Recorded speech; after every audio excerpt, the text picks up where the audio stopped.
नमस्कार दोस्तों, स्वागत है आपका आपके अपने YouTube चैनल देश दुनिया में। चलिए बात करते हैं ऑपरेशन सिंदूर की, जिसे भारत ने आज ही अंजाम दिया है और पहलगाम में शहीद हुए हमारे नागरिकों की जान का बदला लिया है। तो चलिए जानते हैं कि कौन कौन मारा गया इस ऑपरेशन सिंदूर में। ऐसी खबर आ रही है कि मौलाना मसूद अजहर के परिवार के भी 10 लोग मारे गए हैं। सबसे पहले हम लोग जानते हैं कि ऑपरेशन सिंदूर है क्या। भारत की तीनों सेनाओं ने आतंक के गढ़ों पर कहर बनकर टूटते हुए ऑपरेशन सिंदूर को अंजाम दिया। पाकिस्तान और पाकिस्तान अधिकृत कश्मीर POK के अंदर 9 आतंकी ठिकानों पर 24 मिसाइल स्ट्राइक्स कर भारत ने यह साफ कर दिया कि अब आतंक का जवाब केवल शब्दों में नहीं, सर्जिकल स्ट्राइक से मिलेगा।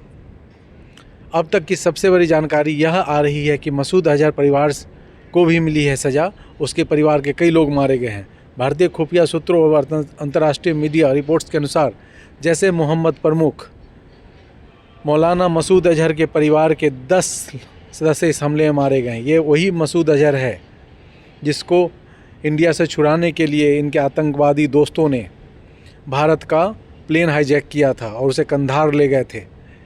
हमें छोड़ना पड़ा था इस आतंकवादी को, जिसने कई आतंकवादी घटनाओं को हमारे देश में अंजाम दिया। आज इसके परिवार के लोग मर रहे हैं, बिलबिला रहे हैं, तो कैसे बिलबिला रहा है। यह खबर आ रही है कि मसूद अजहर की बड़ी बहन और उसके पति, एक भतीजा और उसकी पत्नी, एक भांजी और परिवार के 5 अन्य सदस्य भी मारे गए हैं। यह हमला बहावलपुर स्थित जैश के मुख्यालय जामिया मस्जिद सुभान अल्लाह पर किया गया, जैसे मोहम्मद का बड़ा अड्डा माना जाता है। तो अब सवाल उठता है, क्या मसूद अजहर ही इतना टारगेट था या हाफिज़ सईद भी टारगेट था? जी हाँ, हाफिज़ सईद का परिवार भी टारगेट था।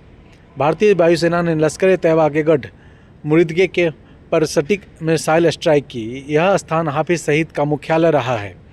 हालांकि अब तक हाफिज़ सईद या उसके परिवार के किसी सदस्य के मारे जाने की पुष्टि नहीं हुई है, लेकिन लश्कर तैयबा के ढांचे को इस हमले से गहरा नुकसान पहुंचा है।